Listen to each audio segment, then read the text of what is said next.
Namaste and good morning, everyone. Let's start our Saturday class with some peace prayers. Om Guru Brahma, Guru Vishnu, Guru Devo Maheshwara, Guru Sakshat Parbrahma, Tasmai Shri Guruve Namaha.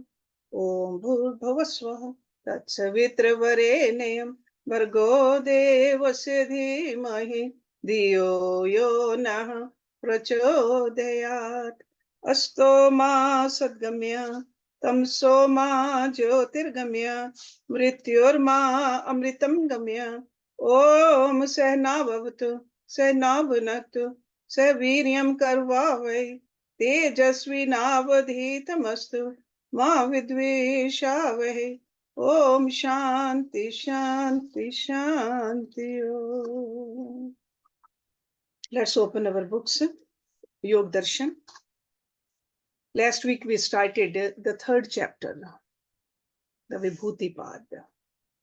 Remember the first chapter was Samadhi Pad. Okay, Samadhi is the goal. Then Rishi Patanjali told us what to practice to attain that Samadhi, and especially that ultimate Samadhi.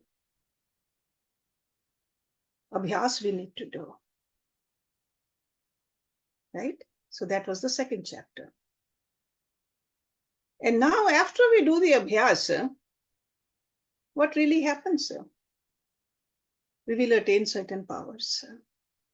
But he is still going through the Abhyas in the beginning of this third chapter, Vibhuti Pad. And we were looking at a technical term, sanyam, over here, because he talked about the dharana, which is concentration, then dhyana, samadhi, meditation, then samadhi, okay, the super absorption. So now he says, together when we do three, it's called sanyama. Trayam, ekatra, sanyamah. All three together. So it's like a process of moving from dharana to samadhi. And in between there is a dhyana. It is a continuum. So the precise term is sanyama. So he's telling us that in actuality, they need to be practiced together. In dharana, we are making the effort. In dhyana, the effort rolls away. In samadhi, even awareness of who we are, that rolls away into that divine object. There's a oneness. Mind which constantly fluctuates. That's what we are trying to control. So that this mind doesn't fluctuate. There's no disturbance, there's no distraction, only one pointedness, complete stillness. That's the kind of a mind yogi has. So well-rounded, disciplined mind. So by using this term sanyam, Patanjali is emphasizing the essence of sadhana. This is not something we wish for or pray for. This is something we do. And success in sadhana depends partly on assessing our physical capacity, emotional maturity, and intellectual comprehension, and partly on assessing our earnestness and the degree of willpower and determination that supports it. So that's why during Hatha Yoga practices, we keep on working on our body. We keep on working on our prana also. We work on our mind. That capability, capacity, we got to increase. But that willpower to do all that. Yesterday I sat for 10 minutes. Can I sit for 15 minutes? Yesterday I could control my mind. Today also I want to control my mind. So this determination supports our sadhana.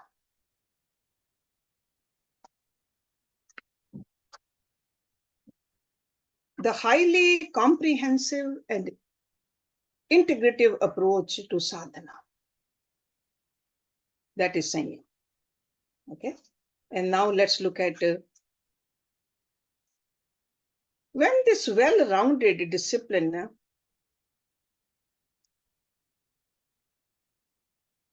where will it take us? What really happens?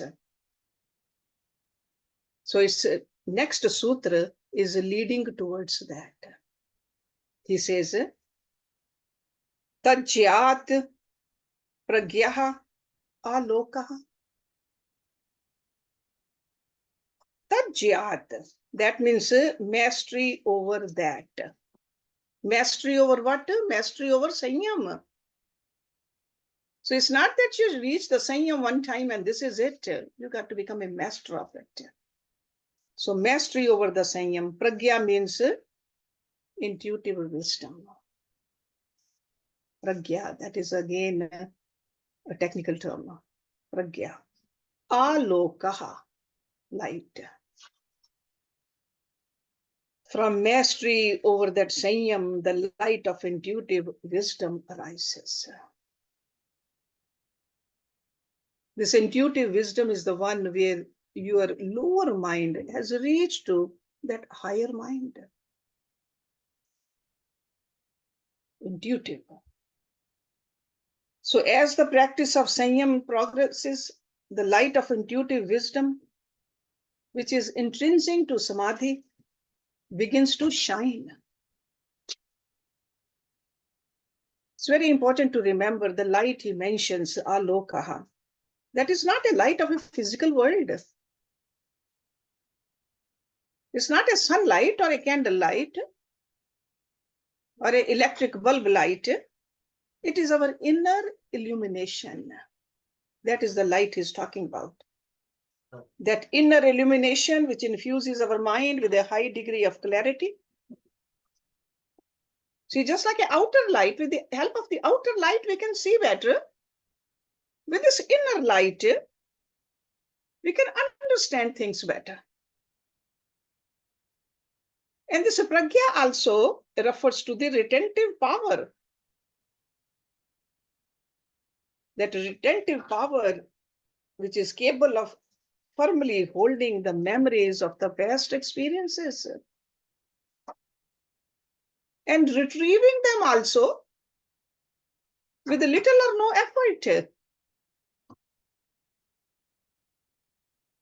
And also to know what to forget and what to remember. So this inner illumination is referred to here by the term pragya. Because of its self-revealing power and its ability to shed light on the mind and the vast karmic contents which are stored there. Because we are the one who stored those contents, we have forgotten. With the help of this illumination, we know it. You got to know, what did I do? And how do I clean it now? So pragya is infused with a high degree of stability and tranquility. A person who has reached pragya can remain undisturbed by the positivity as well as the negativity in life. Because we get disturbed with the positive situations too. And definitely with the negative. So this samadhi helps us. We see the meaning in our life. And even the meaningless contents we know how to stay detached from. So this pragya is this intrinsic property of a pure and pristine mind, which no longer perceives its existence apart from the highest reality as Ishwar. Remember that. Pragya is the ever-shining light of the highest reality. And it has really enveloped our mind from every direction, from every vantage point fully. And mind is transformed into this light.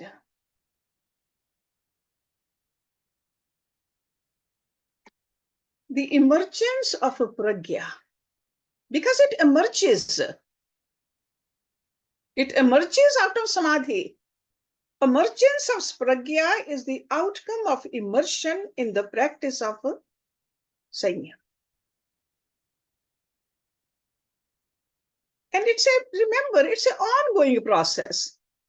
It's not that once you have it, you have it.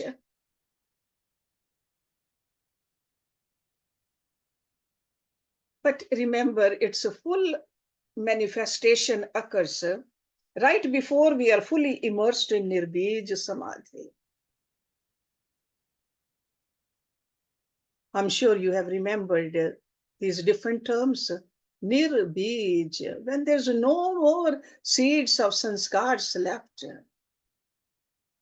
then it's a fully blossomed pragya. And that is called the supreme spiritual absorption. So in the initial stages, sure, there are waves of pragya. They begin to emerge. So even in the initial stages of sanyam, that's why for a serious student, it's very important to stay in touch with the Guru. Because this illumination is happening. What to do next? How to go to the next level? The light of pragya at this stage empowers the body, our nervous system. And we are told to stay alert, responsive, and at the same time relaxed. That's what a Guru says. And as practice continues, we enter the domain of Samyama. And this domain is, it goes in stages actually. There are 3 distinct, interlinked stages.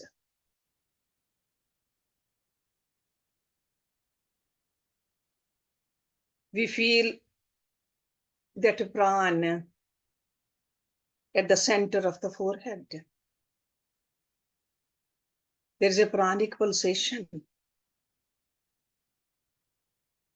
experience of absolute sorrowless joy.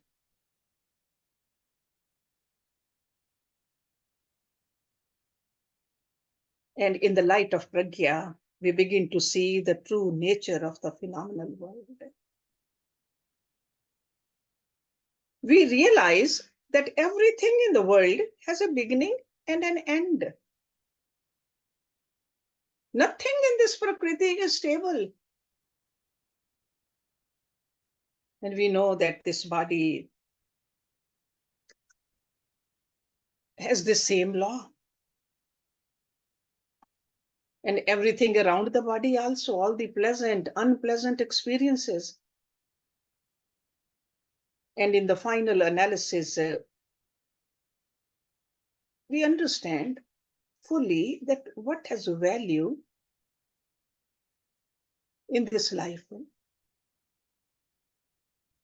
is this illumination, not the obtaining of the objects, not our achievements or our failures. But we are here to learn certain lessons and get one with this light. This whole realization is so clear and firm. We feel that there's no need to verify its validity. Because often we want to verify what we are experiencing, but at this point, we know it for sure. In the light of the realization, we come to know the causes of our numberless shades of anguish and remorse. But we have found the tools to correct them, those two. So that is like a first level of intuitive understanding.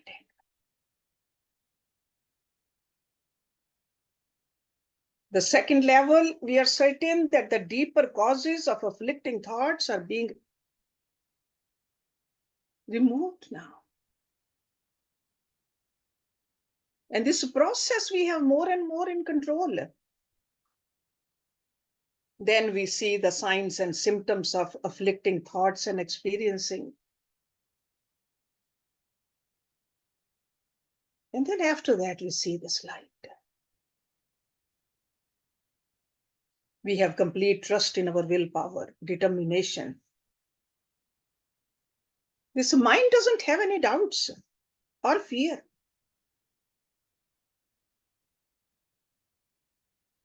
And we are no longer concerned about the subtle traces of our previous actions influencing our present and future. This is called, in technical terms, karya vimukti. Freedom from the karmic consequences.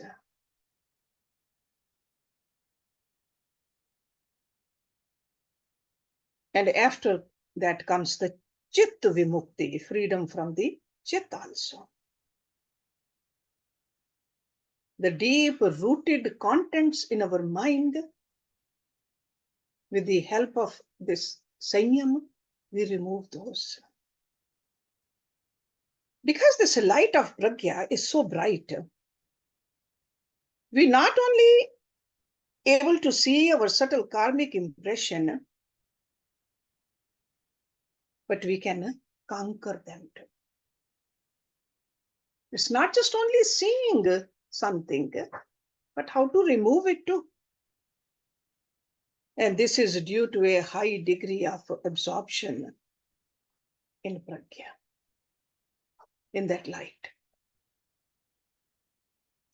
Because for all intents and purposes, we no longer have a mind. Our old mind has been replaced by a mind untouched by all previous sanskars.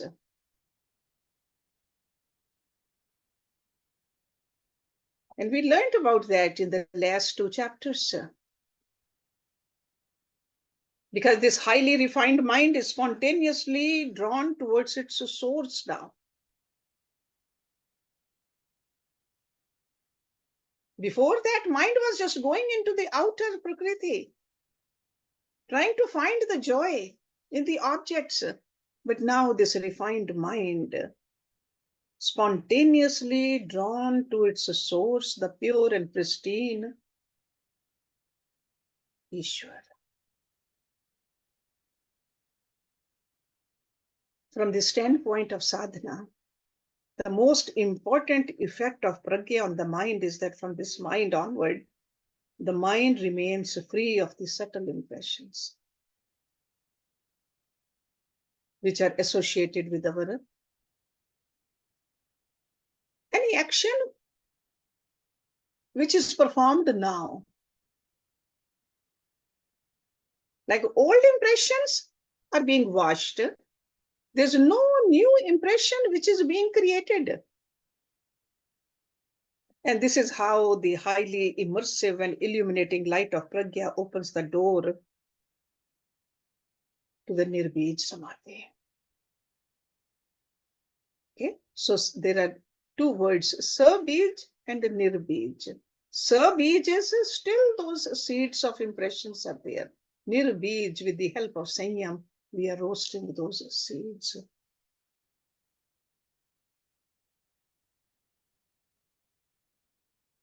As I said earlier, sadhana is very important.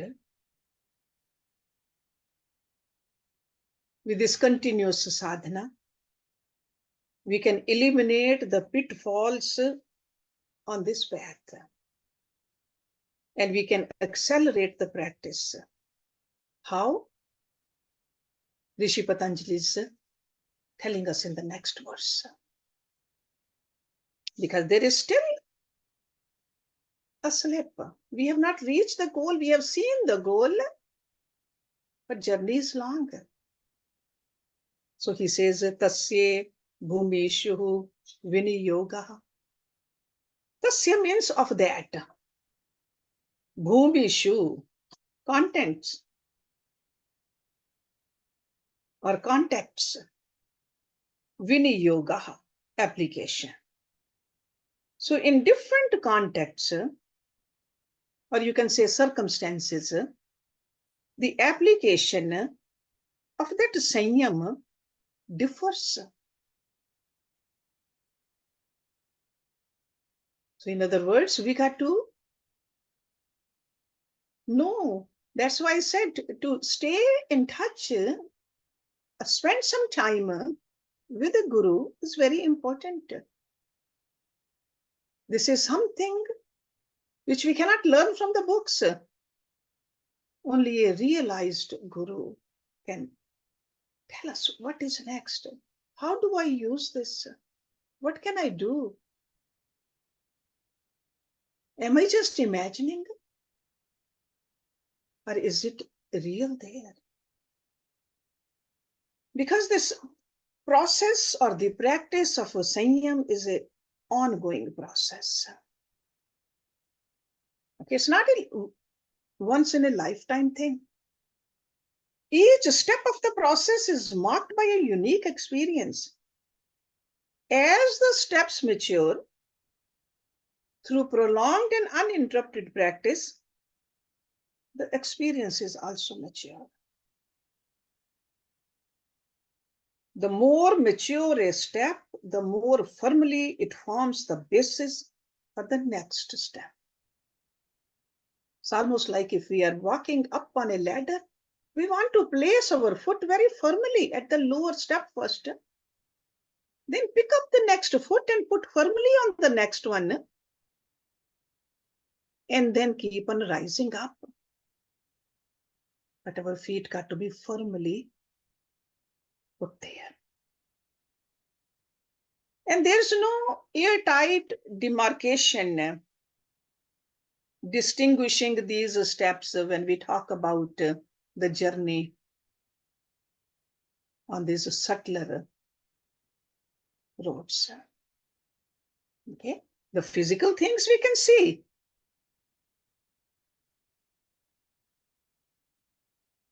So that's why, for the sake of clarity, this continuum of sanyam is divided into these segments: dharana, dhyan, and samadhi. For example, during a 10-minute practice of dharana, on most days, we are able to focus our mind on the uniquely lit pranic field at the center of the forehead for a few minutes.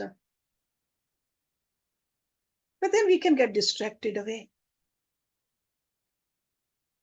But there could be a day when we are focusing for 10 minutes without any fleeting thoughts distracting our minds. But on rare occasions, we find that we are totally focused without any distractions at all for the entire period. But then a month later, we find ourselves in a disturbed or distracted state of mind again.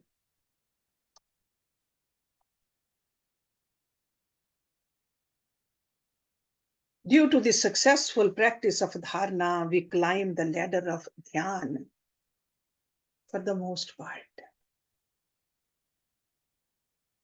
The mind seems to be fairly absorbed in the pranic pulsations at the center of the forehead.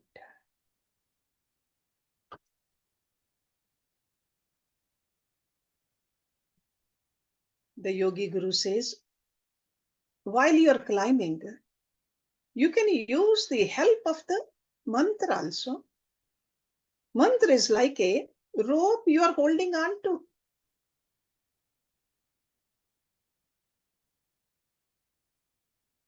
Because sometimes we find our distractions, they are mainly caused by poor meditation posture. Yogi Guru says, practice Hatha Yoga in the morning.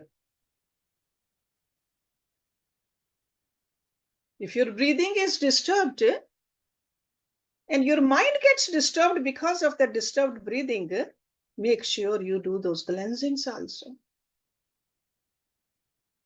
This physical apparatus has been given to us to keep it in a healthy form. It's not only the practice of sanyam or practice of dharana, dhyana, and samadhi, but we need to take care of this apparatus also. Or if you are not able to reach and maintain a deeper level of sanyam, which seems to be caused by lethargy,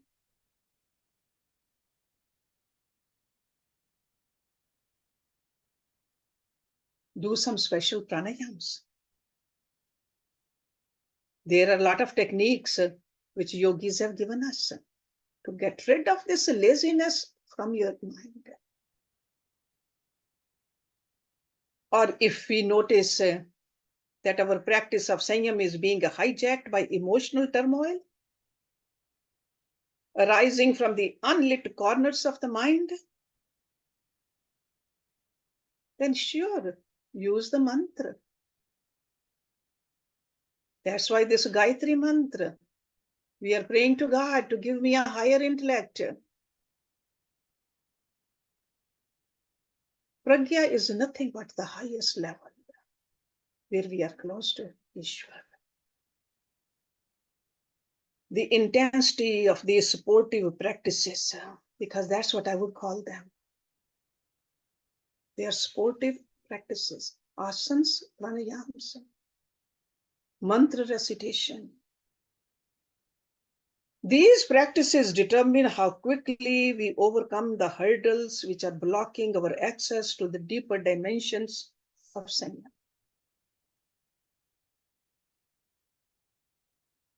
But at the same time, remember, the intensity of these practices is further determined by the intensity of our desire to reach.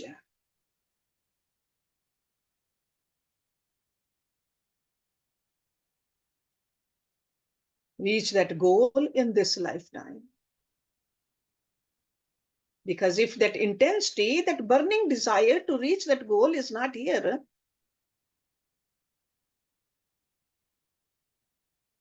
then we got to either create that or just think that, okay, all right, I'm doing it just for the fun of it, but then don't expect to reach this super goal either.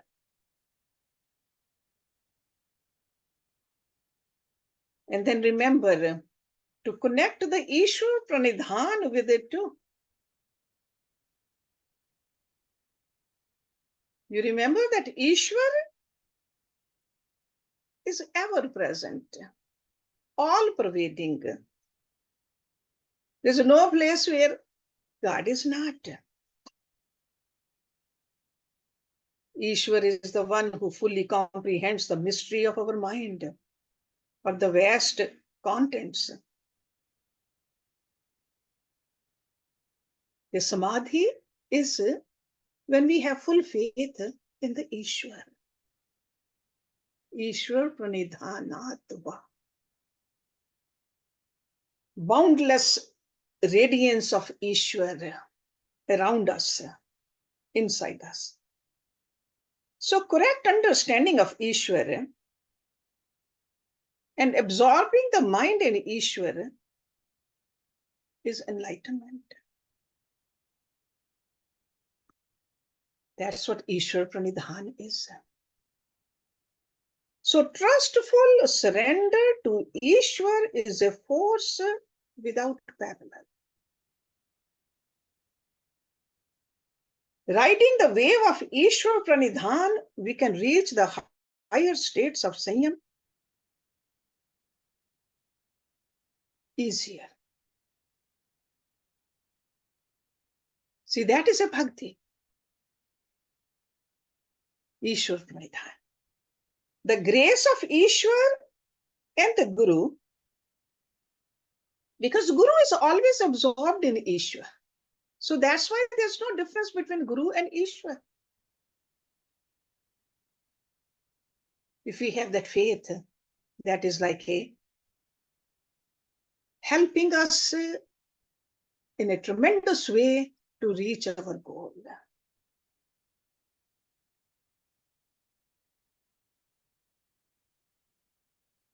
So we got to practice all this carefully. Make sure the foundation has been well laid.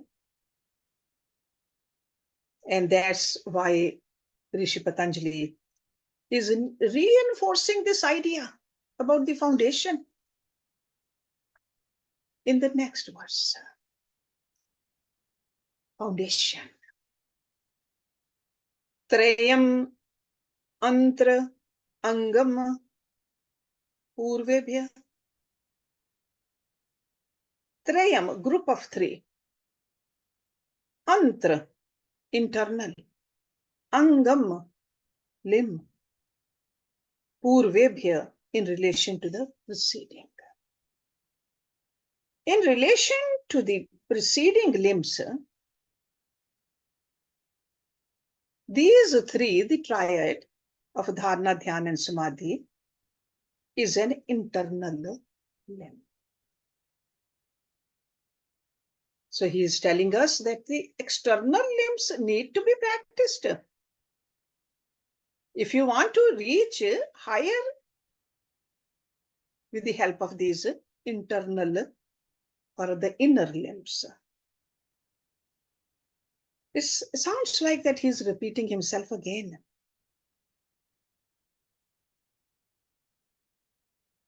Normally, repetition in the sutra form of writing is a no-no. But Patanjali is repeating because it's extremely important. To emphasize that, he is repeating. So a carefully regulated practice eventually enables us to discover the mysterious power of the mind.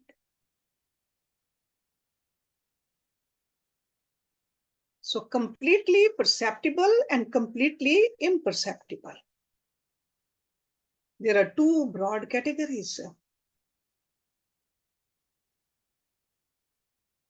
We are living in this outer world, and we are living in the inner world also. So the completely imperceptible abilities, functions of the mind, are sevenfold actually. So this is like an inner world. Outer world, we keep on looking at. We think we are familiar with it. All our life, we've been just trying to understand the outer world. Let me tell you the sevenfold inner world, which is imperceptible. The first one, Nirodha. Nirodha is bringing our roaming tendencies to complete halt. Nirodha.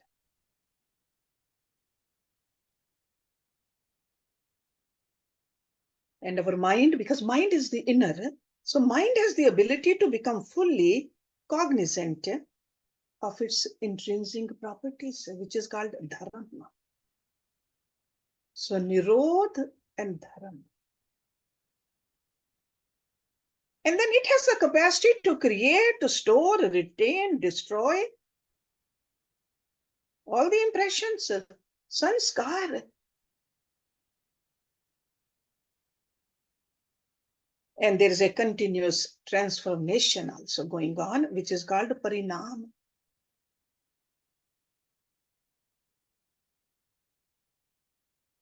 And then the capacity to feel the pulsation of the consciousness. Jivanam.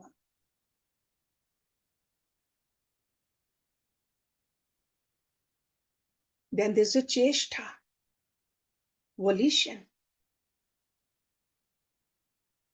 Capacity to be and become, which is called Shakti.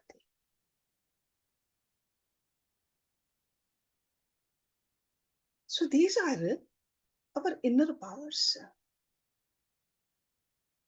Do we use them?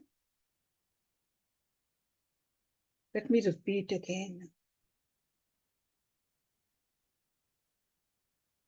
The mind's sevenfold functions and abilities.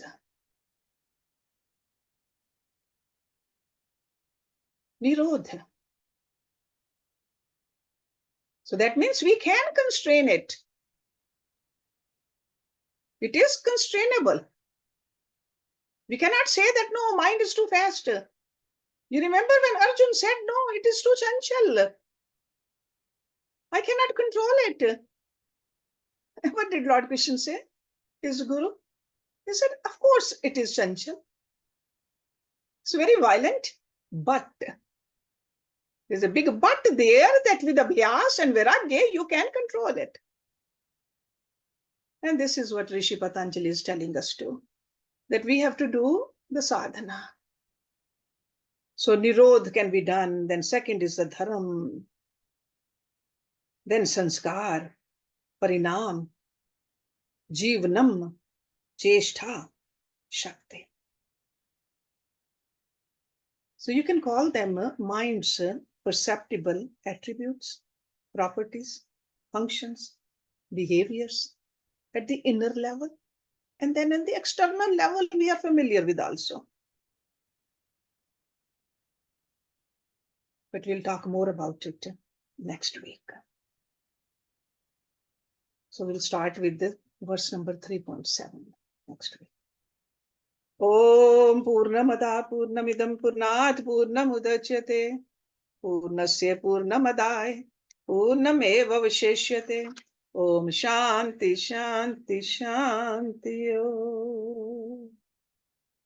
Thank you very much.